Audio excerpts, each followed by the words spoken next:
one of the main things that surprises us is we do run reports and analytics and like see how much utilization is happening. And it's one of the highest engaged tools that we have at Design Pickle. Honestly, I would say the biggest impact that Assembly's had on Design Pickle is just building connection and I guess bringing gratitude to the forefront of like part of our culture.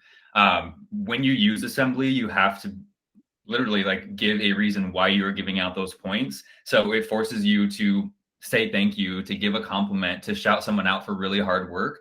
And that's, in my opinion, what the biggest impact Assembly has on Design Pickle is just making people feel valued and feel appreciated by their peers, which is really what we wanted.